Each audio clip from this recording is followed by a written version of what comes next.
અમદાવાદ શહેરની અંદર વીજળી વિભાગ જે છે એ અંધારામાં હોય તેવું લાગી રહ્યું છે, કારણ કે અનેક સ્ટ્રીટ લાઇટ એ બંધ હાલતમાં જોવા મળી રહી છે અને સામે 48,000થી પણ વધારે ફરિયાદો સામે આવે છે, પણ છતાં 3 વર્ષની અંદર 2.36 લાખ જેટલી ફરિયાદ એએમસીને મળી છે, પણ છતાં એએમસી એ કામગીરી નથી કરી રહ્યું. તંત્રની આ બેદરકારી જેના કારણે અમદાવાદના લોકોને અંધારામાં રહેવું પડે છે. છેલ્લા 3 મહિનાની વાત કરીએ તો દક્ષિણ ઝોનની અંદર સૌથી વધારે 10,000 ફરિયાદ કરવામાં આવી.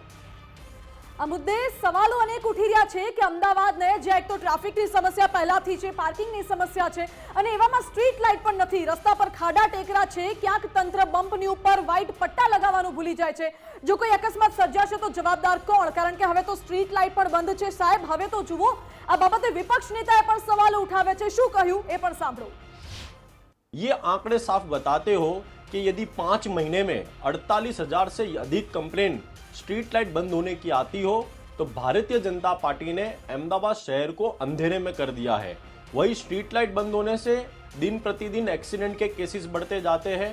हम सबको पता है कि तथ्य पटेल एक्सीडेंट केस के जैसा माहौल आज अहमदाबाद शहर में यदि फिर से होता है, स्ट्रीट लाइट बंद रहती है, तो उसकी जिम्मेदारी सिर्फ और सिर्फ अहमदाबाद म्युनिसिपल कॉर्पोरेशन.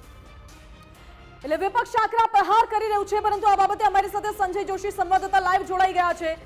સંજય, અમદાવાદમાં ઘણી બધી સ્ટ્રીટ લાઇટ્સ બંધ હાલતમાં છે, અકસ્માત સર્જાશે, એએમસી શું કરી રહી છે? બિલકુલ, તે આખું શહેર અંધારામાં હોય તેવું કહીએ તો નવાઈ નહીં, કારણ કે હજારોની સંખ્યામાં વીજ પોલ બંધ છે. આ સ્માર્ટ સિટી છે, સ્માર્ટ સિટીના સ્માર્ટ જે વીજ પોલ છે તે બંધ હાલતમાં છે. આનું જે મુખ્ય કારણ સામે આવ્યું છે તે એ છે કે આની અંદર જે લાઇટ મેન્ટેનન્સનો કોન્ટ્રાક્ટ હોય તે કોઈ કોન્ટ્રાક્ટર હાલ કામ કરવા તૈયાર નથી.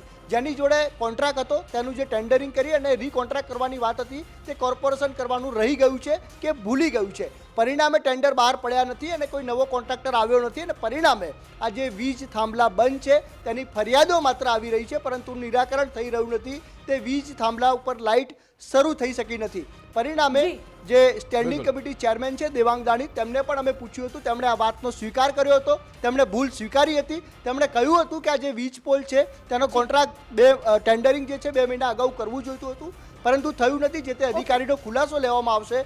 હાલ અમે વૈકલ્પિક વ્યવસ્થા કરી છે, પરંતુ સાહેબ, હજારોની સંખ્યામાં વીજ પોલ બંધ છે તે નરી વાસ્તવિકતા છે અને આ મેગા સિટીના અમદાવાદીઓ જે છે, લોકો જે છે તે હાલ અંધારાનો સામનો કરી રહ્યા છે ને એક મોટી દુર્ઘટના ઘટે તેની કદાચ તો નવાઈ નહીં. જી બિલકુલ સંજય, આભાર આપનો. એટલે જ્યારે સ્ટેન્ડિંગ કમિટી ચેરમેનને પૂછવામાં આવ્યું ત્યારે સ્ટેન્ડિંગ કમિટી ચેરમેને સ્વીકાર કરીને પોતાનો લૂલો બચાવ કરી લીધો કે હા, સ્ટ્રીટ લાઇટ બંધ છે, આગામી સમયમાં જોઈશું, પરંતુ ક્યારે જોઈશું સાહેબ?